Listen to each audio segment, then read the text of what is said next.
The gas attack in Douma is certainly yet another critical threshold in the Syria conflict. We have seen gas attacks being used also in the past in Syria. And the reaction of the international community was obviously not sufficient to be able to prevent yet another such tragic attack. So I think both the UN Security Council and the other actors will have to take into consideration this fact that their past behavior was not sufficient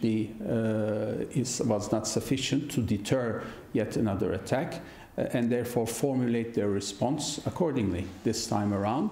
Birçok yere servis ediyorsunuz. Kim ne şekilde kullanıyor onu biz pek göremiyoruz. We are indeed certainly entering a period where in the short run, there will have to be some consequences in terms of the attack that we witnessed, the nerve gas attack that we witnessed, and therefore in the short run, this is like to create even more turbulence.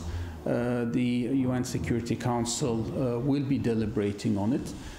But as important as that will be the stance of the Western powers, the US, France and the UK, in order to determine what sort of response the international community will have to orchestrate against such an attack.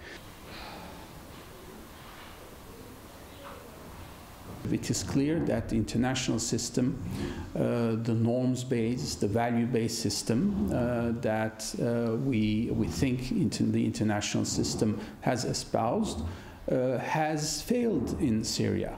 And that will certainly have repercussions for other future crises, be it in the region, in the Middle East, or in other parts of the world. It shows that the main global players are unable to reach a degree of convergence that would be necessary for the international system, for the international political and security governance to address these shortcomings. And in that sense, yes, we should be worried when we look at what has happened in Syria.